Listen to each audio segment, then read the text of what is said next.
안녕하세요. 예지입니다. 최근에 시험 준비와 이사 준비로 굉장히 바빴었는데요. 그저께 다 끝났어요. 그래서 그 기념으로 Q&A를 찍어보고자 카메라를 켜게 되었습니다. 그럼 바로 시작해 볼게요. 첫 번째 질문은 영국을 선택한 이유입니다. 우선 영국을 선택한 이유는요. 일단 제가 워홀을 딱 결심했을 때가 시기적으로 그 영국 워홀 하반기 모집을 앞둔 상황이었고요. 또 그때 막 친구가 영국으로 유학을 떠난 상황이었고, 개인적으로 영어 욕심이 많았는데 또 그 중에서 영국 발음에 관심이 되게 많았었어요. 그리고 또 가장 결정적인 이유는 유럽이기 때문에 저렴하게 여러 국가들을 여행할 수 있잖아요. 그 점이 가장 매력적으로 다가와서 지원을 하게 되었고, 사실 영국이 제일 가고 싶기는 했는데 영국 떨어지면은 아일랜드나 캐나다도 지원해 볼 생각은 있었어요. 근데 운이 좋게도 하반기에 한 번에 붙게 되면서 영국으로 워킹 홀리데이를 오게 되었습니다. 다음으로는 초기 정착금에 대해서 말씀드리겠습니다. 우선 영국에 딱 들고 온 거는 450만 원을 들고 왔고요. 한국에서 이제 비자 준비하느라 100여만 원이 들어갔고, 면세점에서 한 70만 원 정도를 썼고요. 그 밖에 뭐 항공권, 캐리어 이런 거 구매한 것까지 하면은 한 700만 원 정도 들은 것 같아요. 돈 같은 경우에는 일부는 환전해 왔고 일부는 와서 바로 몬조카드를 발급받았거든요. 그래서 카카오뱅크로 몬조뱅크로 이체를 해서 사용을 했어요. 그게 이체하는 거에 3일이면은 들어오더라고요. 그래서 처음에 너무 돈을 많이 들고 오시지 마시고, 왜냐면 제가 다 털릴 뻔했거든요. 다 들고 오시지 마시고 최대한 계좌 이체하시는 게 더 안전할 것 같습니다. 그리고 450만 원을 들고 왔는데 돈을 아껴 쓰지는 않았어요. 그런데 넉넉하지는 않은 것 같아요. 제가 4월 1일 날 와서 4월 셋째 주부터 일을 시작을 했는데, 유니클로 같은 경우에는 그 월급이 4월 중순부터 5월 중순까지 일한 게 5월 말에 들어오는 시스템이라서 4월에 일한 거는 돈을 5월 말에 받은 거죠. 그래서 450만 원이 정말 간당간당했지만 다행히 간당간당하게 맞아떨어져서 부모님께 손을 안 벌리고 생활을 이어갈 수 있었습니다. 다음 질문은요. 워홀 가면서 이건 가져올 걸, 이건 가져오지 말 걸 하는 물건들이 궁금해요. 인데요. 잘 가져왔다 생각되는 건 여름 되면 다 미니 선풍기 하나씩 들고 다니잖아요. 근데 여기는 그게 생각보다 구하기가 힘들더라고요. 막 제가 한국에서 갖고 왔거든요.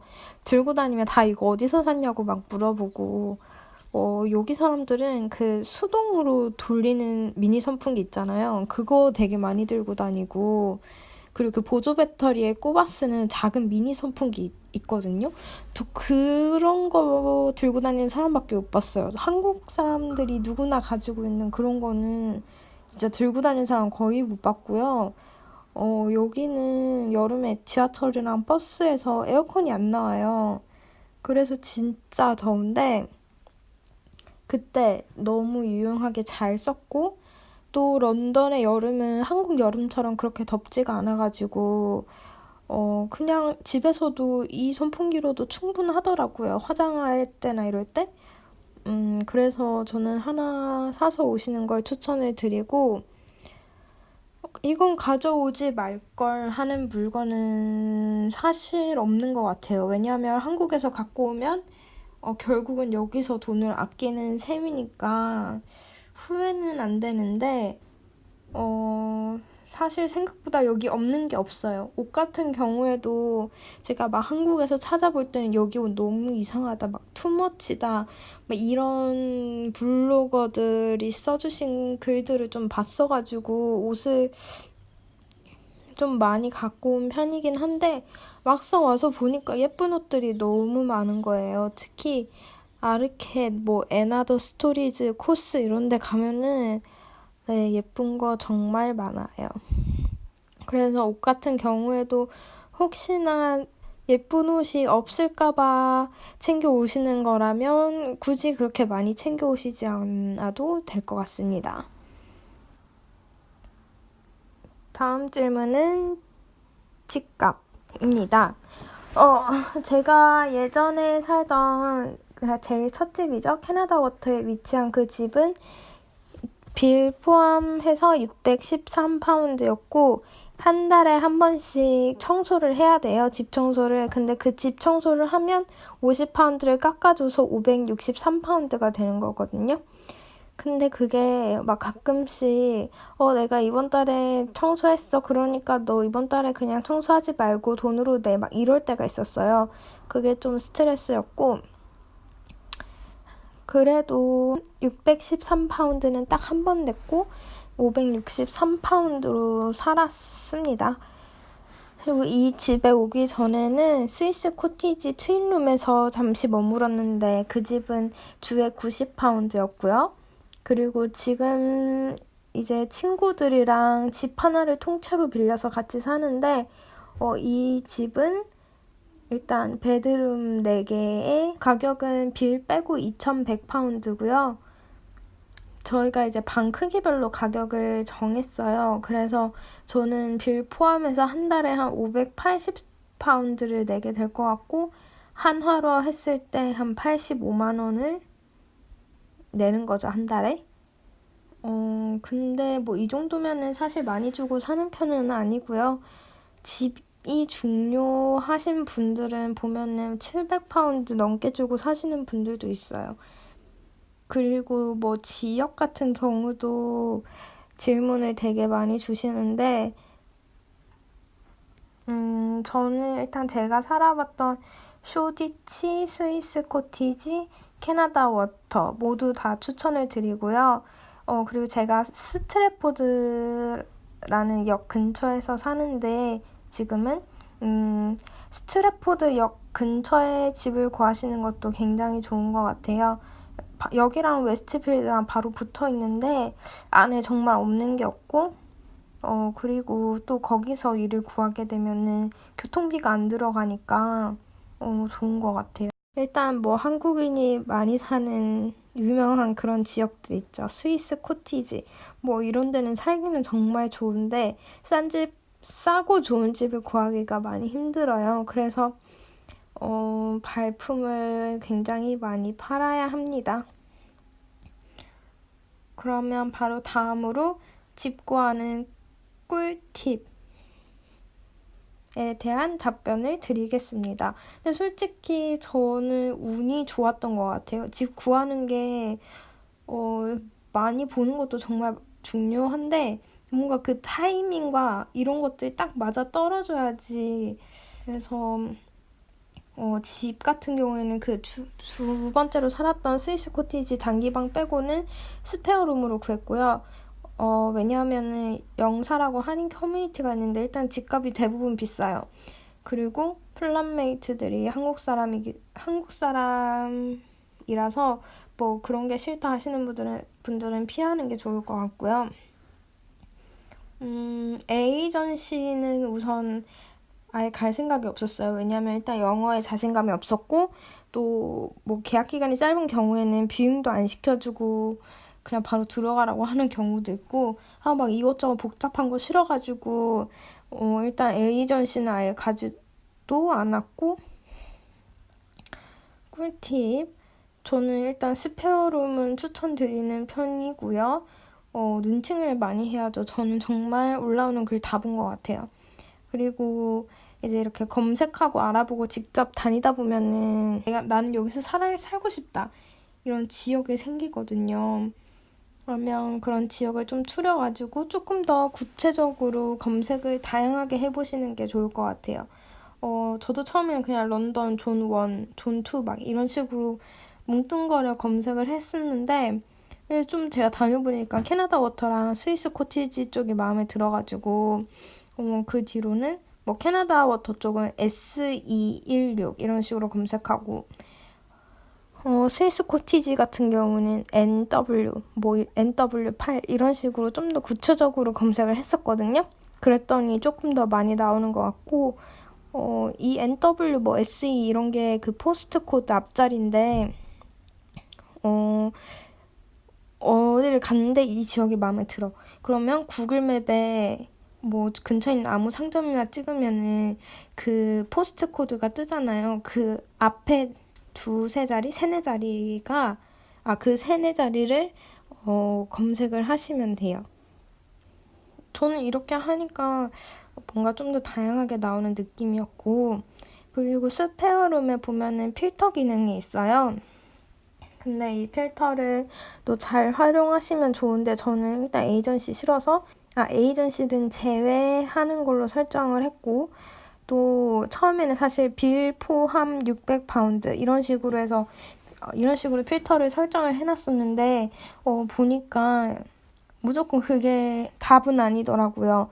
예를 들어 이렇게 좀 보다 보니까 뭐 480파운드의 빌 불포함인데 빌이 한 70파운드 나온다. 막 이런 케이스의 집들도 있어서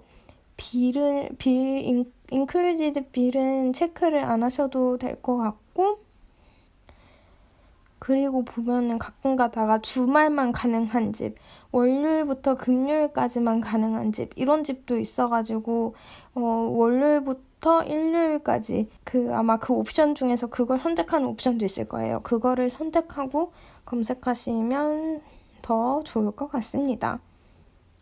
하여튼 제일 중요한 거는 최대한 많이 보고, 최대한 비인 약속을 많이 잡아서 최대한 많이 다녀보는 게 집을 잘 구하는 꿀팁이다. 입니다. 별로 도움은 안 되지만 그렇습니다.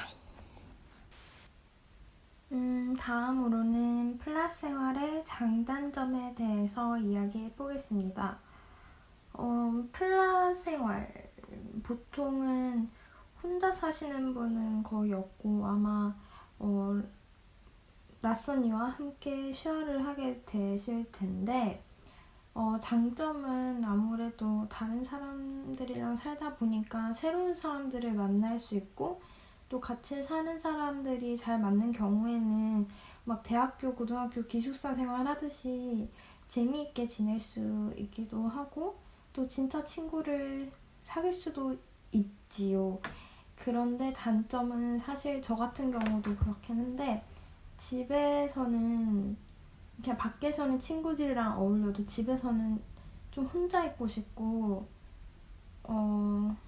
그 누구의 방해도 받고 싶지 않은데 아무래도 친해지다 보면은 그런 개인 시간을 보장받기 힘들어질 수가 있고 또 반대로 같이 사는 사람들이 진짜 또라이 같은 경우에는 사실 대부분의 집이 미니멈 계약 기간이 있는데 그 계약 기간 동안 헬게이트가 오픈된다고 생각하시면 됩니다.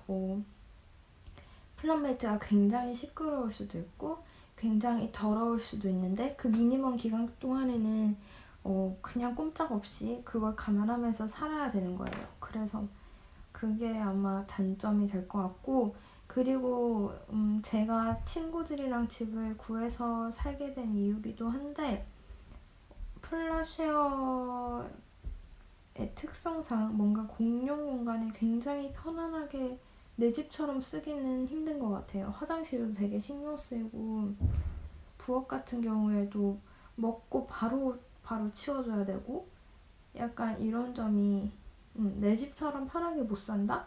이런 점이 조금 불편한 것 같아요. 그래도 저는 한국에서 다 이제 각오를 하고 왔는데 생각했던 것보다는 편하게 잘 지내고 있습니다. 또 요즘 이제 날씨가 선선해지면서 느낀 건데 한국은 보일러가 있잖아요. 그런데 여기는 바닥 보일러가 아니라 라디에이터예요. 그래서 바닥이 너무 차가워서 그게 조금 그렇습니다. 일 구하는 팁에 대해서도 많이 질문을 해주셨는데 저 같은 경우에는 오기 전부터 패션 쪽 회사를 다니고 있었기 때문에 여기서도 약간 패션 관련된 아르바이트를 하고 싶었어요. 그래서 리테일에서 일을 하겠다고 마음을 먹고 있었고, 오기 전부터 여기서 일하고 싶다 이런 게 되게 확고했어요.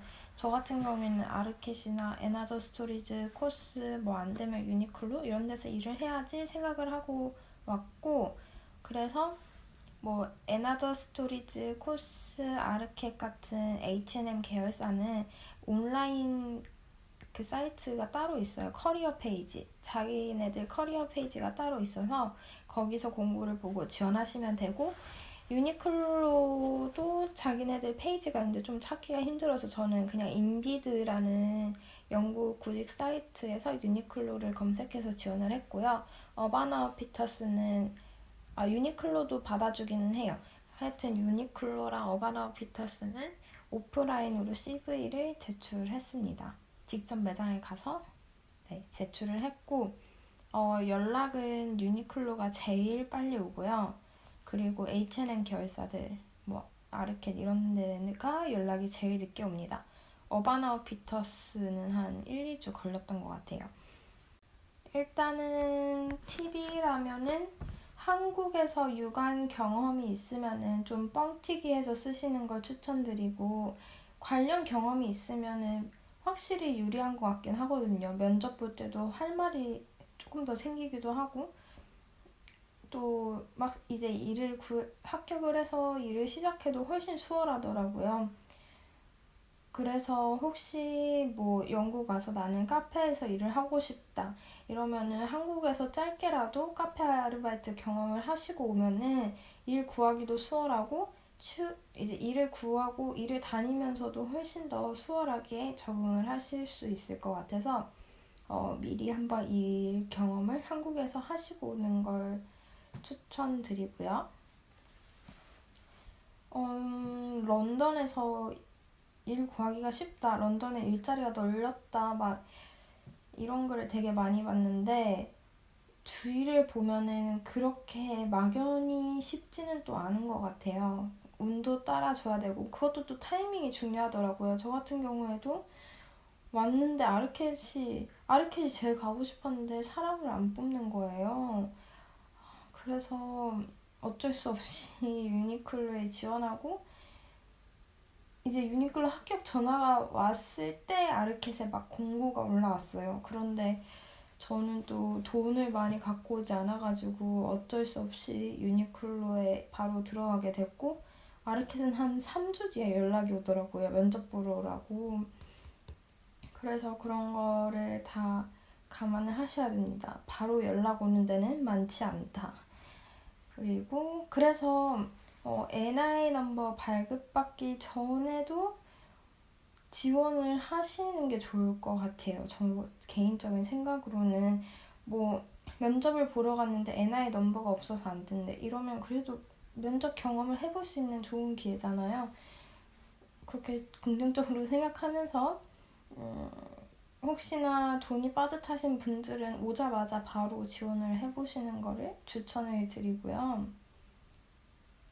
일주일에 며칠 몇 시간 일하는지, 저는 주 5일을 근무하고 하루에 7.5시간, 그래서 주에 총 37.5시간을 일을 하는 게 계약서상의 시간이에요. 그런데 유니클로는 오버타임을 좀 많이 하는 편이거든요. 그래서 거의 주당 40시간은 하는 것 같고, 이거는 또 회사마다 달라요. 뭐 H&M 걔네들은 35시간이고, 백화점, 명품 매장 이런 데서 일하는 친구들은 주에 40시간이 계약이 되어 있더라고요. 그렇습니다. 그리고 한 달에 얼마나 벌고 얼마나 쓰는지. 저는 항상 오버타임을 하려고 하는데 이번 달에는 좀 많이 했어요. 그래가지고 거의 1,400이 나왔는데, 평균적으로는 한 1,300 나온다고 보시면 되고, 벌어서 다 씁니다. 제가 물욕이 엄청 강해서 돈을 하나도 못 모으고 있고, 저 한국 갈 비행기표 살 돈도 없을 수도 있어요. 왜 이렇게 자제가 안 될까요? 여기서의 삶이 되게 만족스러운데 가끔 스트레스 받을 때 있거든요. 그게 원인이 진짜 오직 돈과 진상 손님이에요. 근데 진짜 돈은 많이 가져올수록 좋은 것 같아요. 꼭 넉넉하게 챙겨오실 것을 추천드립니다. 여행 다닐 돈 모으기도 빠듯해요. 물론 안 사면은 그럴 돈이 있죠. 근데 저는 자제가 안 돼가지고 못 모으고 있다는 거. 유니클로 일할 때 필요한 영어 수준. 영어 수준이란 게 딱 이렇게 말로 어떻게 객관화하기가 힘든 건데요.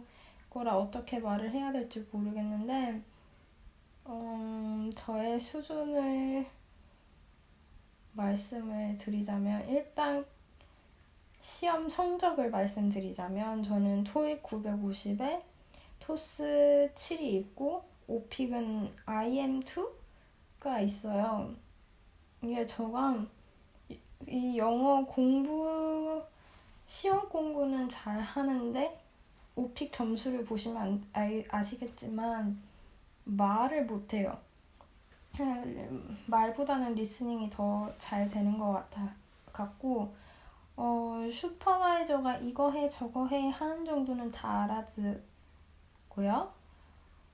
손님들이 질문하는 거 같은 경우에는 처음에는 솔직히 다는 못 알아들어요. 뭐 처음 들어보는 단어들도 있고 막 나한테 너네 머터니티 있니? 이러는데 머터니티가 뭔지 모르겠는 거예요. 그게 임산부 뭐 이런 옷을 말하는 거더라고요. 하여튼 처음에는 다 알아듣지 못하지만 손님들이 질문하는 게 다 거기서 거기기 때문에 나중에는 결국 자연스럽게 알게 돼요. 그래서 일을 하는 거에 있어서는 요즘에는 뭐 큰 문제는 없는데 이제 가끔 돌발 상황 뭔가 처음 겪는 상황이 생기면은 그때 영어가 되게 막혀요. 뭐 예를 들어서 계산대에서 계산하고 있으면 손님들이 여기는 스몰톡이라고 막 자기 막 말을 막 하려고 그래요. 자기 개인적으로 있었던 일이라던가 뭐 여기 옷이 이게 좋네 저게 좋네 하면서 막 말을 하는데 그런 거는 진짜 알아듣기 힘들고 뭘 하는지 모르니까 대답하기가 애매하잖아요. 그래서 막 웃음 넘길 때가 대부분이고 그리고 요즘에는 가끔씩 막 이것저것 마음에 안 들어서 따지는 손님들이 있는데 그런 것도 좀 당당하게 이렇게 맞서서 맞대응을 하고 싶은데 말이 안 나오니까 그냥 옆에 있는 애들한테 나 도와줘 이래가지고 도움받고 그래서 되게 영어를 공부해야겠다는 자극은 많이 받는데 안 하고 있습니다. 그래서 제가 드리고 싶은 말씀은 영어는 잘하면 잘할수록 좋죠. 근데 저처럼 못해도 어떻게 저렇게 살아남을 수는 있습니다. 영어 공부는 어떻게 하는지. 영어 공부는 안 하고 있어요. 근데 요즘에 진짜 해야겠다는 필요성을 느끼고 있는데 영어 공부를 힘들어서 솔직히 쉬는 날에 아무것도 안 하고 싶더라고요. 그래서 따로 시간 내서 하고 있지는 않고 일하다 보면은 제가 막힐 때가 많다고 했잖아요.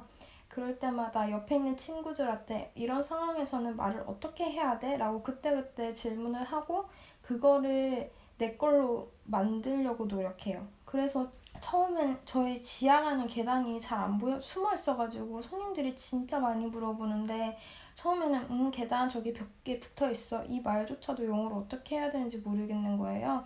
그래서 친구한테 물어봤고 그 말을 계속 중얼거리면서 입에 붙게 했어요. 그런 식으로 하나하나씩 한 문장 한 문장씩 배워나가고 있고 뭐 예를 들어서 유튜브에서 우연히 인상 깊은 문장이 하나 이렇게 딱 제 귀에 들어왔어요. 그러면 그거를 또 중얼중얼 거리면서 외워가지고 이제 출근하면은 친구들한테 이 말을 써먹어요. 그러면은 우리는 그런 말 잘 안 써. 이때는 이런 말을 더 많이 써. 이런 식으로 친구들을 고쳐주기도 하고 그렇게 말을 하면서 더 어떻게 기억에 깊게 남는다고 해야 되나? 하여튼 이렇게 조금씩 배우고 있는데 이제 정말 영어 공부할 겁니다. 런던 살면서 좋은 점이랑 안 좋은 점. 안 좋은 점 있습니다. 첫 번째로 날씨가 굉장히 이상해요. 비 왔다가 바람이 불었다가 우박이 떨어졌다가 맑았다가 진짜 하루에도 날씨가 수십 번 바뀌는 날도 많고, 일교차가 심해서 낮에는 엄청 더운데 아침 저녁으로 너무 추운 날도 많고, 그리고 제일 답답한 거는 4G가 잘 안 터져요. 특히 저희 동네가 진짜 안 터지는데 그게 너무 지금 답답하고, 지하철 타면 데이터가 안 돼요. 그리고 지하철에 에어컨 안 나오는 거, 뭐 그런 사소한 점들. 그리고 여기는 도어락이 없고 다 열쇠로 열고 닫기 때문에 열쇠 맨날 챙겨 다녀야 되는 거. 그냥 이런 사소한 점이 불편하긴 한데 뭐 살다 보면 적응이 되고요. 좋은 점은 그냥 한국에 있을 때는 별로 정말 행복한 인생이야, 잘 살고 있어, 이런 느낌을 받아본 적이 별로 없는 것 같은데, 여기서는 그냥 날씨만 좋아도 너무 행복해요. 왜 그런지 모르겠는데 여기는 진짜 사소한 거 하나하나에 행복감을 느끼게 되는 것 같아요. 그냥 날씨 좋은 날 공원에 앉아서 과일만 까먹어도 그렇게 행복할 수가 없어요. 제가 유튜브 브이로그를 더 열심히 해서 저의 행복을 전달 드리도록 하겠습니다. 한국 가고 싶거나 외로울 때 어떻게 하루를 보내는지. 저는 단 한 번도 한국 가고 싶다고 생각한 적이 없어요. 그러니까 가고는 싶은데 가고 싶지 않아요. 가끔 막 음식이나 가족들 보고 싶을 때는 가고 싶긴 한데, 그거는 그냥 잠시 그 욕구를 해결하러 가고 싶은 거고, 나 한국 돌아가야겠어, 우울해, 이런 생각은 전혀 해본 적이 없고요. 오히려 여길 떠날 생각하면 너무 우울하고, 하지만 요즘에 일 때문에는 스트레스를 많이 받죠. 그러면 뭐 진상소녀를 만나면 그날 하루가 기분이 진짜 더럽거든요. 그럴 때는 전 사실 커피 같은 거 하루에 한 잔씩만 마시는데, 그럴 때는 그냥 돈을 씁니다. 뭐 커피나 버블티를 한 잔 더 사 마신다든지, 아니면 사고 싶었던 뭐 핸드크림, 귀걸이 이런 걸 산다든지, 돈이 없어도 그냥 소비를 해요. 저는 소비를 하면 행복해지기 때문에 그런 걸로 푸는 편입니다. 그리고 런던의 최애 장소. 런던에서 제가 제일 좋아하는 곳은 프림로즈 힐입니다. 그래서 스위스 코티지에서 잠시 살았던 거이기도 한데, 사실 가보면 그냥 작은 언덕인데, 거기서 날씨 좋을 때 낮에 가도 좋고요. 아니면 밤에 노을 질 때 가도 너무 좋아요. 거기는 혼자 가도 좋고 같이 가도 좋고, 그냥 거기 언덕 꼭대기에 앉아서 바라보는 풍경들이 너무 예쁘기도 하고, 주변에서 그 여유를 즐기는 사람들 구경하는 것도 재밌고, 무엇보다 제가 5년 전에 혼자 여행 와가지고 거기서 일기장을 쓰면서, 난 나중에 꼭 런던, 영국으로 다시 와야지, 뭐 워홀을 오든 유학을 오든 난 여기 꼭 올 거야, 이렇게 일기장에 적어놨더라고요, 거기 앉아서. 그런데 네, 제가 진짜 여기 와 있습니다. 뭔가 소원을 이루어줄 것 같은 행운의 언덕 같은 느낌이에요, 저한테는. 그래서 저는 그곳을 가장 좋아합니다. 영국에 오시면은 꼭 한번 가보세요. 그리고 마지막으로 사진 보정에 대해서 말을 해드리자면, 이거는 보여드리는 게 더 좋을 것 같아서 제가 화면을 캡처해서 올리도록 하겠습니다. 사실 보정 같은 경우에는 사진마다 다 다르게 하는 편이고, 그 여행지마다 또 뭐 내고 싶은 느낌이 다 달라가지고 그때그때 바꾸는 편인데, 어플은 어떻게 읽죠, 이거? 보스코? 보스코? 예, 어플을 가장 많이 쓰고요.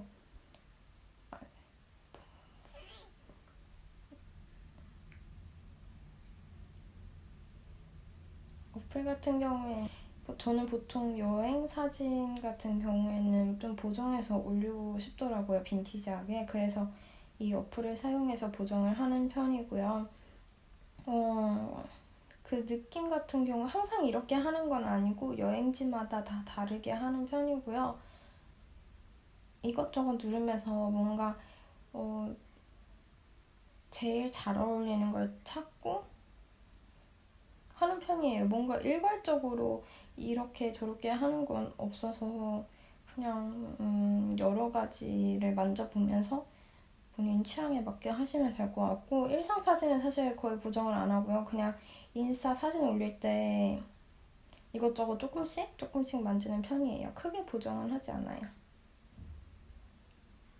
그 밖에도 저 개인적인 질문도 조금 받았는데 이것까지 하면 너무 길어질 것 같아서 오늘은 여기까지 하고요.